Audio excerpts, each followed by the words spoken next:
J'ai réécouté ma vidéo sur le permis et oui, c'est très important les mots. On ne peut pas te retirer une capacité. Une capacité, c'est quelque chose que tu as appris. Tu as appris à conduire, tu obtiens par une école. En plus, c'est pas ton papa ou ta maman qui t'apprend. Maintenant, on oblige à passer par une école de conduite. On oblige à un minimum d'heures d'auto-école. On oblige à un minimum d'heures de théorie. Alors, je sais pas si c'est comme ça dans tous les pays, mais c'est comme ça en Suisse. Pourquoi ils t'obligent le minimum? Tu vois, tu obtiens non pas un certificat, tu obtiens le permis. Ça, c'est un court-circuit. Le permis, un permis, une permission, ce n'est pas une capacité. Une permission, ça s'achète. Et comment tu achètes ton permis? Via l'impôt. T'as compris? C'est très important s'il y a des Suisses qui maintiennent de comprendre ça. Le soulèvement des Suisses, c'est qu'on refuse de payer l'impôt au Seigneur. Et de faire un permis, c'est où c'est cash. Et ils nous disent, il faut un permis de conduire, une autorisation de conduire, elle se paye. Ok, tu veux 100 balles, je paye mes 100 balles. Mais j'ai déjà une vignette, donc j'ai déjà payé une autorisation de conduire. Enfin non, ça c'est pour la voiture. Ok, tu veux pour ma personne, une autorisation de conduire, c'est quoi? 100 balles par année? Ok, je paye 100 balles. Ou comme c'est en Thaïlande, c'est un permis. Il n'y a pas d'auto-école obligatoire. Il y a une petite vidéo, remplir un questionnaire, hein, savoir reconnaître les feux de signalisation, le rouge, le orange, le vert. Voilà, c'est tout. C'est une journée. Peut-être 2 jours maintenant. Mais de là, tu payes. C'est un permis qui est valable de 5 ans en 5 ans et tu payes. Ok, c'est un permis. Ça, je discute pas. Mais tu n'apprends pas la capacité. Ici, l'État, ils ne savent pas rouler, quoi. Ils n'apprennent pas la capacité. Ils ne passent pas par des écoles. C'est-à-dire que nous, on passe par des écoles.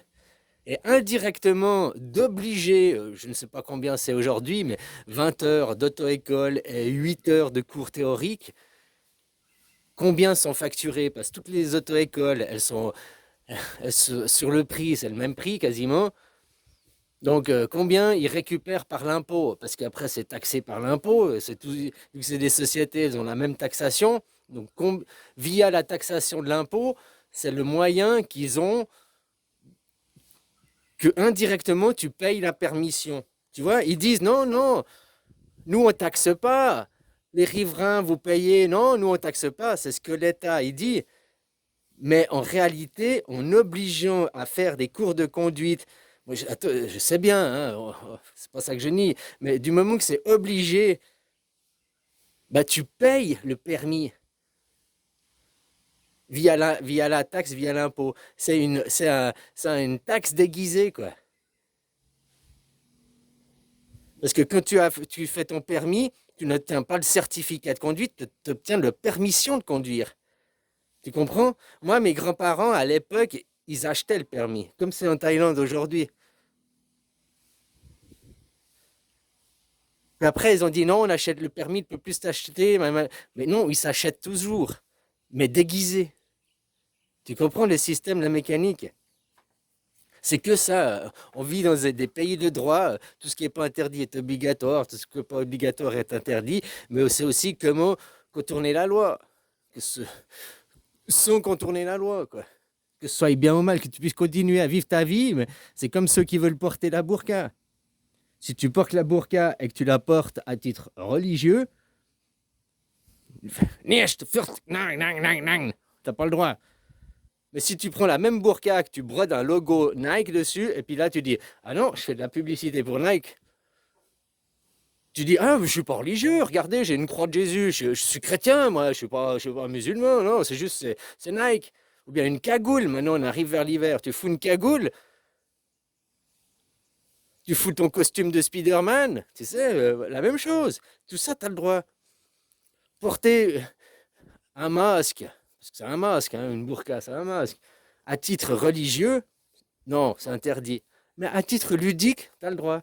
À titre artistique, tu as le droit. À titre thérapeutique, si un médecin il te fait une ordonnance, tu as le droit de porter, il te faut porter le masque parce que tu es timide, tu ne peux pas vaincre ta timidité. Alors, à ces raisons-là, à titre thérapeutique, tu portes une burqa, bah, tu as le droit.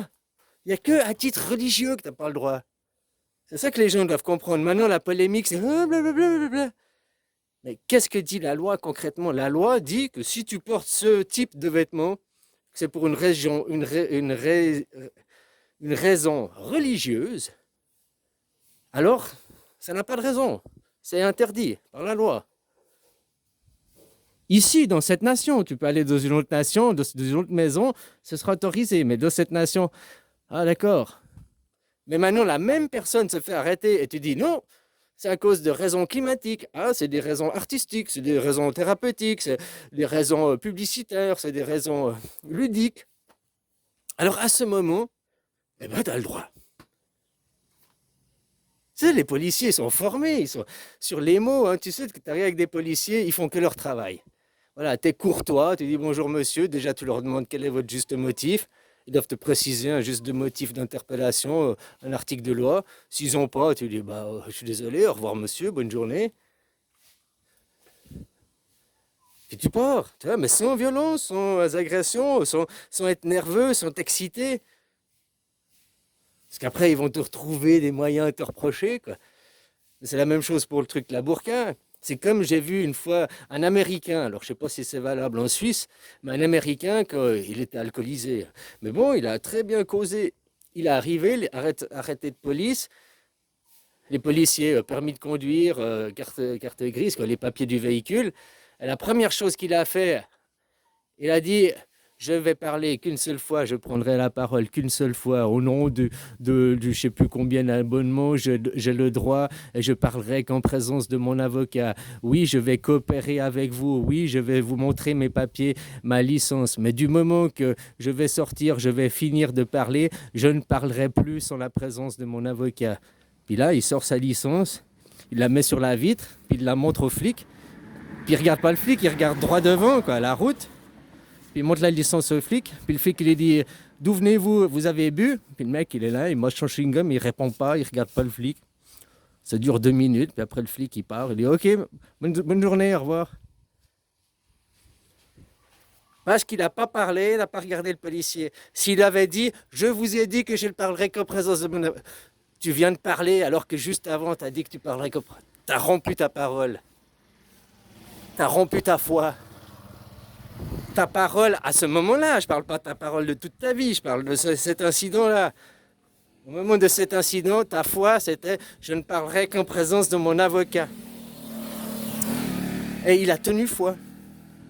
Il n'a pas eu les foi, il a eu la foi. En sa parole, en sa confiance en lui, en la loi.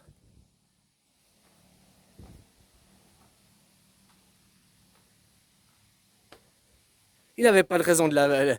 Il ne pouvait pas faire d'alcotest. Non, je refuse. Non, je. Parce que pour te demander un alcotest, il faut une raison. Donc généralement, ils te font parler, puis tu pues de la gueule, et puis ils sentent l'alcool. Tu refuses de parler, comme il fait. Je prends aucune présence de mon avocat, d'où vous venez, machin.